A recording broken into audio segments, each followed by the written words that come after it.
Que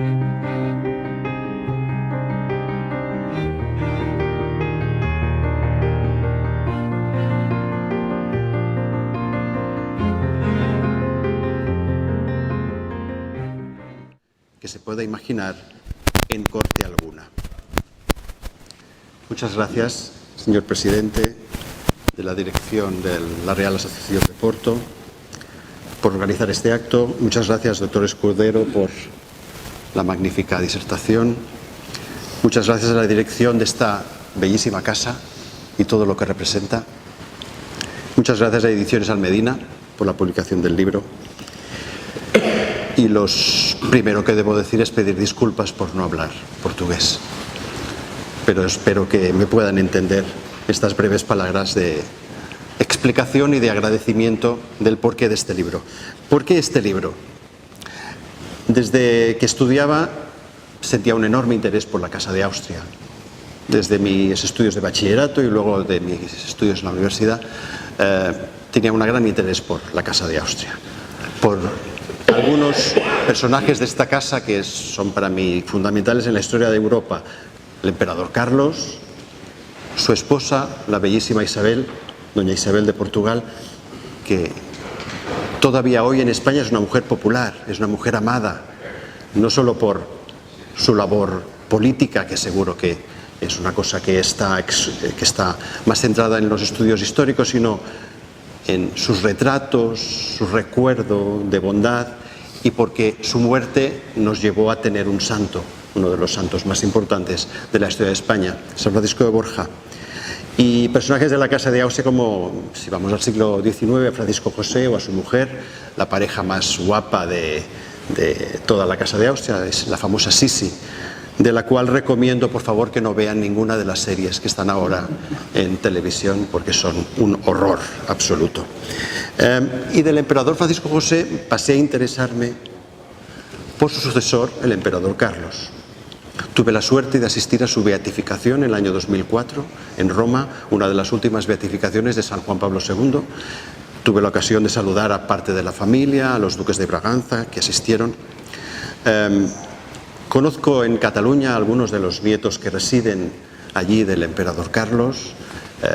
Conozco también al archiduque Semión, que está casado con una hermana del duque de Calabria, doña María de Borbón dos Sicilias.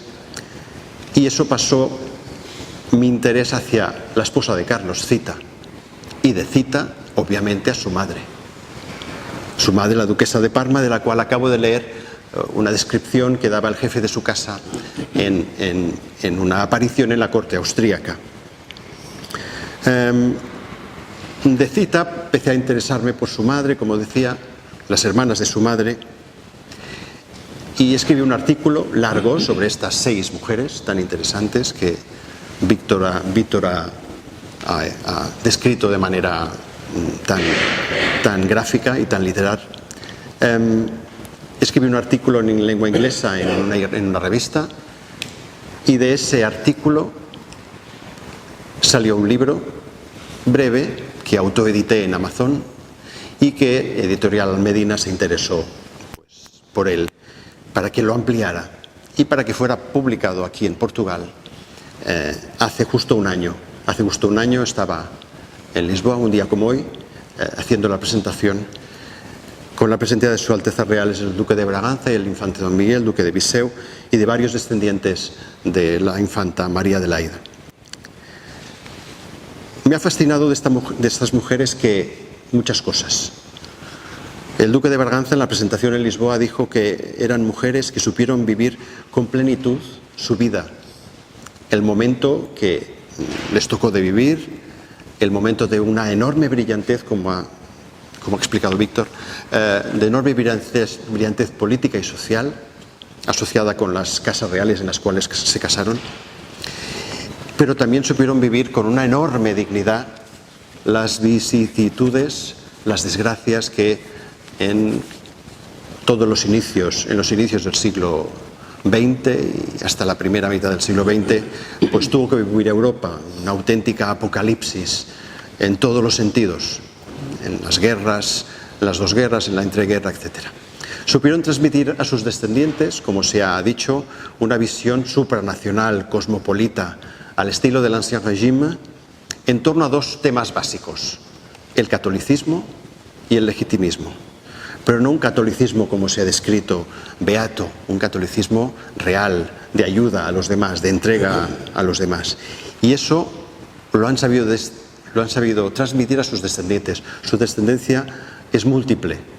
Se podría decir, si la reina Victoria es la abuela de Europa, Cristian de Dinamarca es el suegro de Europa, ellas serían las tías de Europa,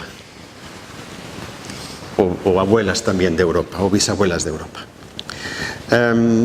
Algunas de sus ideas obviamente ahora nos parecen trasnochadas, pero la esencia o la raíz de esas ideas no creo que lo sean. Son valores perennes, eternos, que creo que nos pueden servir.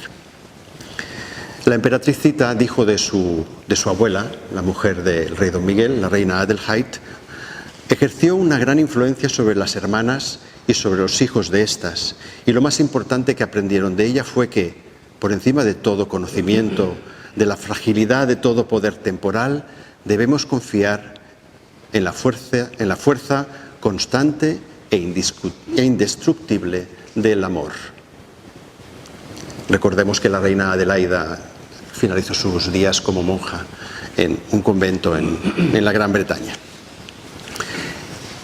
Por último, quería decir por qué aquí en Porto, por qué en la ciudad invicta.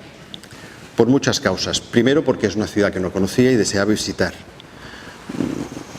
Para mí hay dos ciudades de máximo interés, tres ciudades de máximo interés en Portugal: Porto, Lisboa, Braga. Siempre han sido ciudades que me han llamado la atención a nivel histórico.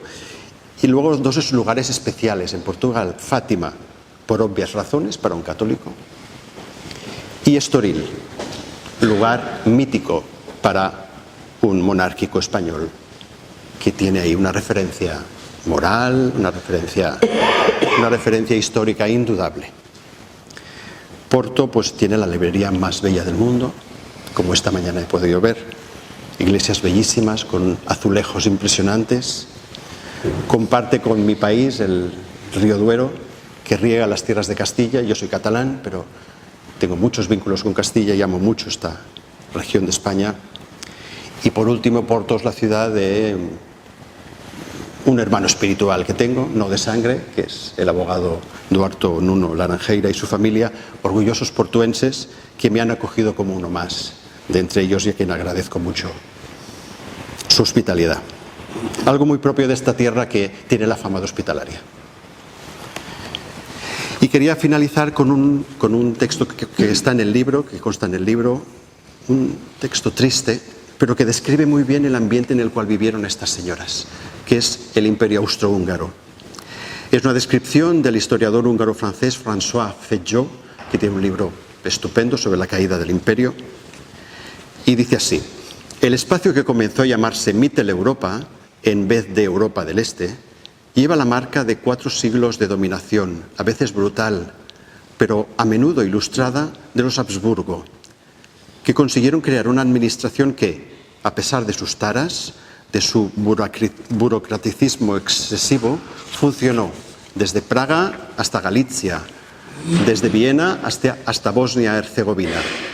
Un espacio económico unificado, urbanizado, un crisol de pueblos que, casándose y detestándose mutuamente, asimilándose u oponiéndose, crearon una cultura diversificada, en la que cabía el español, el italiano, el checo, el eslovaco, el húngaro, el rumano, el polaco, el serbio, el ucraniano, el croata y el veneciano.